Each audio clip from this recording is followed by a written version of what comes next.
नमस्कार दोस्तों, आज हम समाजशास्त्र के इस वीडियो की सीरीज में संयुक्त परिवार का पार्ट 2 आज हम पढ़ेंगे। जो UP PGT, UPHSC assistant professor, UPGDC, Rajasthan SET, MP SET, MP assistant professor, MP TET और UGC net,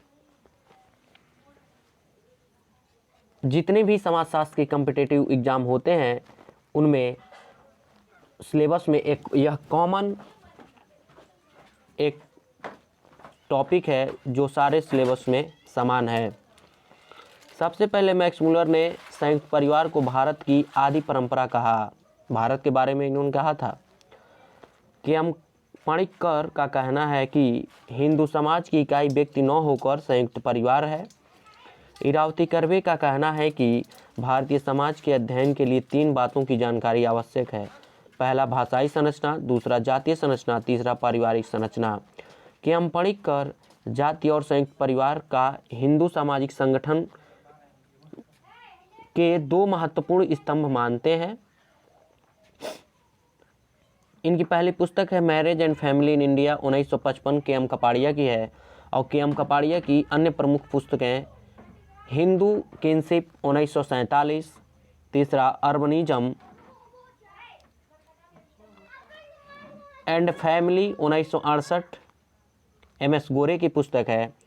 family and kinship a study of Pandits of rural Kashmir 1965, T N Madan की पुस्तक है।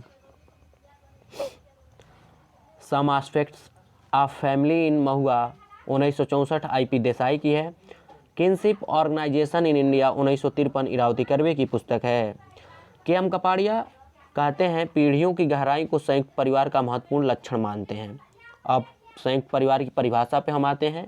सबसे पहले इस परिभाषा में इरावती कर्वे ने कहा, जिनकी पुस्तक है किनशिप ऑर्गेनाइजेशन इन इंडिया, जिसमें वो लिखती हैं एक संयुक्त परिवार उन व्यक्तियों का समूह है जो एक ही छत के नीचे रहते हैं, जो एक रसोई में बना भोजन करते हैं, जो सामान्य संपत्ति के अधिकारी होते हैं, जो सामान्य पूजा में भाग लेते हैं तथा जो परस्पर एक दूसरे से विशिष्ट नातेदारी से संबंधित हैं। आई P Desai the joint family in India 1956 में इनकी पुस्तक है। उसमें लिखते हैं हम उस परिवार को संयुक्त परिवार कहते हैं जिनमें एकांकी परिवार की अपेक्षा अधिक पीढ़ियों के सदस्य सम्मिलित होते हैं और जो एक दूसरे से संपत्ति, आय और परस्पर अधिकारों तथा कर्तव्यों द्वारा बंधे होते हैं। M N Srinivas India social structure में लिखते हैं वह गृहस्थ समूह जो प्रारंभिक परिवार से बड़े होते हैं और जिनमें सामान्यतः 2 या 2 से अधिक एकांकी परिवार पाए जाते हैं, संयुक्त या विस्तृत परिवार कहलाते हैं।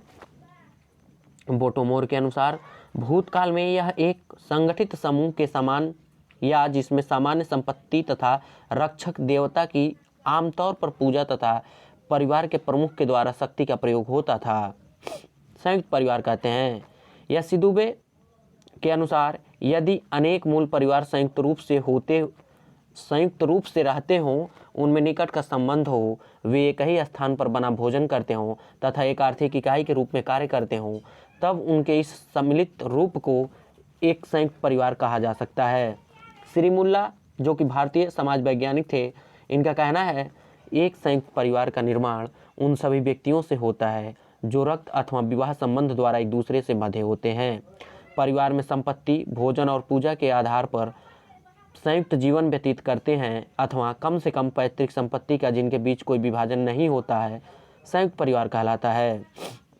बी आर अग्रवाल संयुक्त परिवार के सदस्य परिवार और धर्म, पूजा के सामूहिक विनियोग, लाभ के सामूहिक उपयोग आदि के लिए परिवार के वयोवृद्ध सदस्य की सत्ता के अधीन होते हैं तथा जन्म, विवाह और मृत्यु के अवसर पर सामूहिक कोष में से खर्च किया जाता है, संयुक्त परिवार कहलाता है। जौली इनकी पुस्तक थी हिंदू लॉ एंड कस्टम। न केवल माता पिता तथा संतान, भाई तथा सौतेले भाई सामान्य संपत्ति पर रहते हैं, बल्कि कभी कभी इनमें कई पीढ़ियों तक की संतानें, पूर्वज तथा समानांतर संबंधी भी सम्मिलित रहते हैं। जैसे दक्षिण भारत के परिवारों में देखा जाता है मामा, फूआ, पिता, भाई, चाचा का लड़का, बुआ की लड़की, बुआ का लड़का, सभी लोग एक ही साथ रहते हैं। इन परिवारों में देखा जा सकता है। परिवार की विशेषताएं। परिवार की विशेषताएं इस परिभाषा से ही लिखा जा सकता है। सबसे पहला, बड़ा आकार।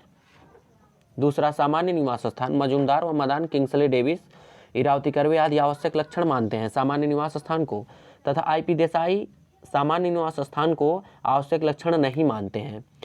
दूसरा, सामान्य संपत्ति। चौथा, सहयोगी भावना, एक सबके लिए तथा सब एक के लिए परिवार में होता है। पांचवा, कर्ता की प्रधानता। छठा, सामान्य पूजा।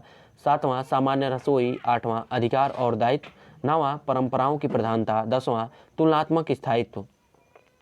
वर्तमान समय में बर्गेस, डेविस तथा बोटोमोर संयुक्त परिवार की समाप्ति की बात करते हैं, जबकि आईपी देसाई, के.एम. कपाड़िया तथा इरावती कर्वे संयुक्त परिवार के भविष्य को अंधकारमय नहीं मानते हैं।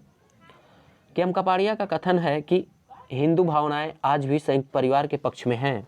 बोटोमोर, संयुक्त परिवार का विघटन केवल औद्योगिकरण का परिणाम नहीं है, बल्कि उसका प्रमुख कारण यह है कि संयुक्त परिवार आर्थिक विकास की आवश्यकताओं को पूरा करने में असफल सिद्ध हो चुका है। कपाड़िया का कहना है, नवीन न्याय व्यवस्था, यातायात के नवीन साधन, औद्योगिकरण, शिक्षा के प्रसार तथा परिवर्तित मनोवृत्तियों को संयुक्त परिवार के विघटन के लिए उत्तरदायी मानते हैं। पणिक्कर का कहना है, संयुक्त परिवार के विघटन के लिए सदस्यों पर आवश्यकता से अधिक नियंत्रण लगाने और इस कारण उनके संबंधों का क्षेत्र सीमित मानते हैं। विभिन्न प्रकार के परिवार। ओक्का मैसूर कुर्ग क्षेत्र में पाया जाता है। कुर्ग लोग इसे नाड कहते हैं। पितृवंशीय परिवार, श्रीनिवास ने इनका अध्ययन किया था। दूसरा, इल्लम, दक्षिण भारत के नंबूद्री ब्राह्मणों में पाया जाने वाला पितृवंशी परिवार है। तीसरा, तारवाड़, नायर, केरल के मालाबार तट पर स्थित जनजाति में छोटे छोटे इकाइयों को तावझी भी कहते हैं। इसमें किबुटज, इजराइल का एक सामुदायिक परिवार है। मचोंग, गारो जनजाति में विद्यमान मातृवंशीय सामुदायिक परिवार। संयुक्त परिवार की प्रथा है, इसमें उत्तराधिकार छोटी लड़की को प्राप्त होता है। संयुक्त परिवार के प्रकार। एडी रॉस ने संयुक्त परिवार को 4 भागों में बांटा। पहला, संयुक्त परिवार। दूसरा, लघु संयुक्त परिवार। तीसरा, नाभिक परिवार। चौथा, आश्रित युक्त नाभिक परिवार। आईपी देसाई 5 प्रकार के संयुक्त परिवार की चर्चा करते हैं। पहला, एकल परिवार। दूसरा, प्रकार्यात्मक रूप से संयुक्त। तीसरा, प्रकार्यात्मक तथा धन के आधार पर संयुक्त। चौथा, सीमांत संयुक्त। पांचवा, पारंपरिक संयुक्त। के.एम. कपाड़िया ने 5 प्रकार के संयुक्त परिवारों की चर्चा की थी। पहला, एकल परिवार, पति पत्नी व विवाहित बच्चों से बना होता है। दूसरा, एकल परिवार विवाहित बच्चों के साथ। तीसरा, एक रेखीय वंशज संयुक्त। चौथा, भिन्न शास्त्रीय संयुक्त। और पांचवा, आश्रित व्यक्ति के साथ वाला एकल परिवार। एम.एस. गोरे 3 प्रकार के संयुक्त परिवार का उल्लेख करते हैं। पहला, संतानीय संयुक्त परिवार। दूसरा, भ्रातृक संयुक्त परिवार। तीसरा, संतानीय तथा भ्रातृक संयुक्त परिवार।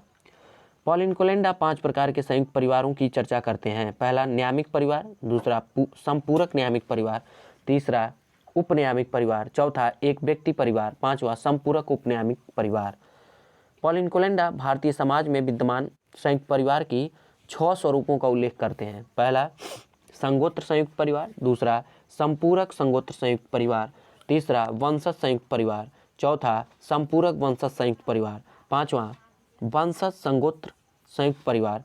और छठा, संपूरक वंशज संगोत्र संयुक्त परिवार। कुछ महत्वपूर्ण तथ्य परिवार से संबंधित। संयुक्त परिवार की प्रकृति किस प्रकार की होती है? समाजवादी। सामाजिक संगठन की दृष्टि से संयुक्त परिवार किस प्रकार की संस्था है? कल्याणकारी संस्था है। परिवार एक कल्याणकारी संस्था है। परिवार तथा नातेदारी का क्षेत्रीय अध्ययन किसने किया? इरावती कर्वे ने भारत में किया।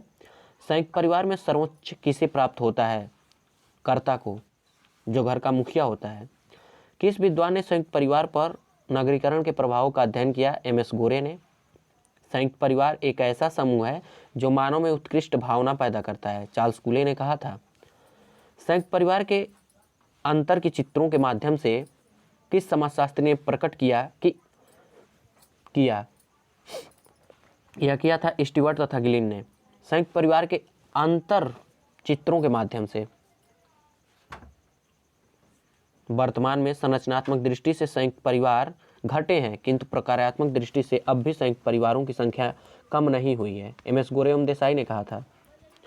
किस समाजशास्त्री ने 1930 से 32 में विवाह तथा परिवार से संबंधित विचारों में परिवर्तन का पता लगाने के लिए 446 स्नातकों का अध्ययन करने पर पाया कि शिक्षित लोग संयुक्त परिवार में रहना पसंद करते हैं तथा पुरुषों की तुलना में स्त्रियां संयुक्त परिवार के अधिक विरोध में हैं? केटी मर्चेंट ने कहा था। वर्तमान में व्यक्तिगत तथा आर्थिक कारणों से एकांकी परिवारों की प्रवृत्ति बढ़ जाती है तथा संरचना की दृष्टि से परिवार टूट रहे हैं, किंतु प्रकारात्मक दृष्टि से बने हुए हैं। संयुक्त परिवार के संबंध में यह तथ्य किसने दिया? बी.के. रामानुजम ने दिया था। संयुक्त परिवार को भारत की आदि परंपरा किस विद्वान ने माना? मैक्स मुलर ने। भारत में परिवार का तात्पर्य संयुक्त परिवार से ही है, किसका मानना है? के.एम. कपाड़िया का। किसका कहना है कि संयुक्त परिवारों में स्त्रियों की स्थिति अति निम्न होती है? पणिक्कर का कहना था। पीढ़ियों की गहराई के आधार पर संयुक्त परिवार का वर्णन किसने किया? के.एम. कपाड़िया ने। कपाड़िया ने कितने प्रकार के परिवारों का उल्लेख किया है? 5 प्रकार के। गोरे के अनुसार 2 विवाहित भाई और उनके बच्चों से मिलकर बने परिवार को क्या कहते हैं? भ्रातृक संयुक्त परिवार। पी.एम. कोलेंडा ने संयुक्त परिवार के कितने स्वरूपों का उल्लेख किया है? भारत में 6 स्वरूपों का। किसने संयुक्त परिवार में परिवर्तन लाने वाली शक्तियों को 3 भागों, आर्थिक शक्तियाँ, भावनात्मक शक्तियाँ तथा नए सामाजिक कानून में विभाजित किया? आर.एन. सक्सेना। किसने संयुक्त परिवार के विघटन के लिए सदस्यों पर आवश्यकता से अधिक नियंत्रण लगाने तथा उनके बीच संबंधों का क्षेत्र सीमित होना माना है? कपाड़िया ने। पणिक्कर ने। किस अमेरिकी विद्वान ने महाराष्ट्र के पुणे जिले में लोनीखंड गांव का अध्ययन किया? कोलेंडा ने। अब इसी के साथ परिवार पर इरावती कर्वे का काम है, अध्ययन है, जिसमें हम इरावती कर्वे को भी पढ़ेंगे। इरावती कर्वे का जन्म 1913 में हुआ था, जो कि वर्तमान में म्यांमार में हुआ था, और 1970 में उनकी मृत्यु हो गई थी। कर्वे ने भारत में प्रचलित बंधुत्व व्यवस्था में विभिन्नता को देखते हुए इसके क्षेत्रीय आधार पर विवेचना की और 4 नातेदारी क्षेत्रों का उल्लेख किया। पहला, उत्तर भारत में नातेदारी व्यवस्था। दूसरा, केंद्रीय भारत में नातेदारी व्यवस्था। तीसरा, दक्षिण भारत में नातेदारी व्यवस्था। और चौथा, पूर्वी भारत में नातेदारी व्यवस्था। कर्वे भारत में भाषाई विभिन्नता को देखते हुए 3 भाषाई क्षेत्रों का उल्लेख करती हैं: भारोपीय परिवार, दूसरा द्रविड़ परिवार और तीसरा आग्नेय एशियाटिक परिवार। इरावती कर्वे जाति व्यवस्था का भी उल्लेख करती हैं। 1961 में प्रकाशित कर्वे की पुस्तक हिंदू सोसाइटी को जाति अध्ययन की दृष्टि से प्रमाणित पुस्तक माना जाता है। जाति को परिभाषित करते हुए कर्वे लिखती हैं कि जाति एक विस्तारित नातेदारी समूह या एक विस्तारित परिवार है। कर्वे ने जाति की 2 विशेषताओं का उल्लेख किया: अंतर्विवाही समूह और दूसरा परंपरागत वंशानुगत व्यवसाय। कर्वे की प्रमुख पुस्तकें किनशिप ऑर्गेनाइजेशन इन इंडिया 1955 और दूसरा हिंदू सोसाइटी 1961। इनकी अन्य पुस्तकें भी हैं, जिसमें मुझे एक याद है, युगांता, जो कि महाभारत पे लिखा गया था। कुछ महत्वपूर्ण तथ्य: लूसी मेयर ने कहा परिवार का कानूनी आधार विवाह है। माइलोस्की विवाह ही नातेदारी व्यवस्था का फाउंटेन हेड है। उनका कहना था कि विवाह ही नातेदारी को जन्म देता है। समनर व केलर ने अंतर्विवाह को रूढ़िवादी कहा, जबकि बहिर्विवाह को प्रगतिवादी कहा है। मॉर्गन नातेदारी ही सभी प्रकार के सामाजिक संबंधों का मूल स्रोत है। लियोन ट्राटस्की ने कहा पुरुषोचित अहमवाद की कोई सीमा नहीं है। संसार को समझने के लिए हमें स्त्रियों की चक्षुओं से देखना होगा। यहाँ पे चक्षुओं से मतलब है आँखों से। जे.एफ. मैकलिनन ने स्त्रियों के माध्यम से ही परिवार और नातेदारी का विकास हुआ है, इनका कहना था। जी.पी. मर्डॉक ने परिवार बृहत सामाजिक संस्था की मौलिक सहयोगी आधारशिला है कहा। माइलोस्की ने कहा विवाह यौनाचार को नहीं बल्कि पितृत्व की अनुज्ञा प्रदान करता है। मार्गरेट बेटसन ने एक आर्थिक इकाई के रूप में नाभिकीय परिवार पूंजीवादी समाज में स्थिरता कायम करने वाली एक महत्वपूर्ण शक्ति है, कहा था। एंजल्स ने समाजवादी समाजों में परिवार नाम की संस्था को निर्मूल कर देना चाहा। एंजल्स परिवार का विरोधी था। फर्डिनेंड लुंडबर्ग ने कहा, परिवार अपने पूर्ण विकास के कगार पर है। विलियम वुल्फ ने कहा, परिवार बच्चों के जन्म के 1 या 2 साल बाद तक जीवित रहता है और शेष समय के लिए पूरी तरह मर जाता है। यही इसका एकमात्र प्रकार है। कटुआलोचक था। स्मिथ फायरस्टोन लैंगिक असमानता स्त्रियों के प्रजनन संबंधी प्रकारों से शुरू हुए होता है। एंजल्स पुरुष और स्त्रियों के बीच असमानता निजी संपत्ति से शुरू हुई है। मेयर फोर्टिस ने कहा था, परिवार सामाजिक पुनरुत्पादन की कड़ी है। और मैलिनोव्स्की ने कहा, देवर भाभी विवाह प्रथा सहोदर भाइयों में एकता की अभिव्यक्ति करता है।